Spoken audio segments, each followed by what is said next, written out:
Hello everyone, welcome back to Biology Snap. Today we discuss about structure of kidney, the topic from class 11th, and the chapter name is excretory product and their elimination. Structure of human kidney को देखेंगे आज.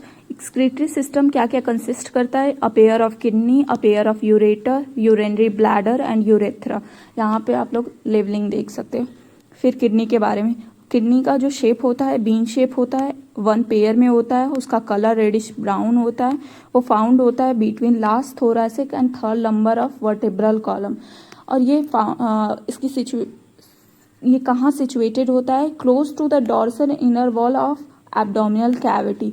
अब देखेंगे measurement of kidney, thickness, weight, length and then weight. इस order में हम लोगों को याद करना है. थिकनेस 2 से 3 होगा, वेट 5 से 7 होगा, 2 3 को ऐड करेंगे तो 5 हो जाएगा, 5 को 2 से मल्टीप्लाई करेंगे तो 10 हो जाएगा, 10 से 12 सेंटीमीटर.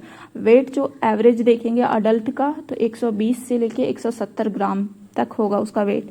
कवरिंग जो होती है किडनी की वो थिक होती है और टफ होती है, उसको कैप्सूल कहते हैं. फिर इनर किडनी दो जोन में डिवाइड होती है, आउटर जोन और इनर जोन. जो आउटर जोन होता है उसको कॉर्टेक्स कहते हैं, जो इनर जोन होता है उसको मेडुला कहते हैं.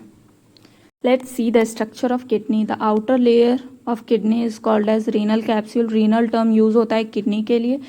किडनी का इनर पार्ट डिवाइड होता है 2 जोन में. आउटर जोन को कॉर्टेक्स बोलते हैं और इनर जोन को मेडुला बोलते हैं. फिर कुछ पार्ट होता है जो कॉर्टेक्स का मेडुलरी रीजन में अकर होता है, उसको हम बोलते हैं रीनल कॉलम और कॉलम ऑफ बर्टिनी.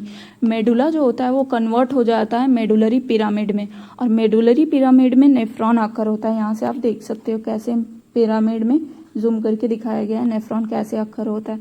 और नेफ्रॉन होता है actually functional unit of kidney, जहाँ पे एक्चुअल फिल्ट्रेशन होता है.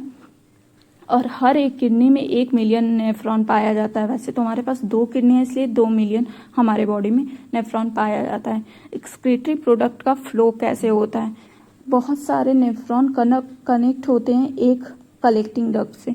तो सबसे पहले कलेक्ट करता है एक्सक्रीटरी प्रोडक्ट कलेक्टिंग डक्ट में, और वो पास करता है उसको कैलिक्स में, देन पेल्विस में, देन यूरेटर में, और फिर यूरिनरी ब्लैडर में. यहाँ पे कलेक्ट हो जाता है और फिर जब CNS रिफ्लेक्स देता है तो वो रिलीज हो जाता है यूरेथ्रा से.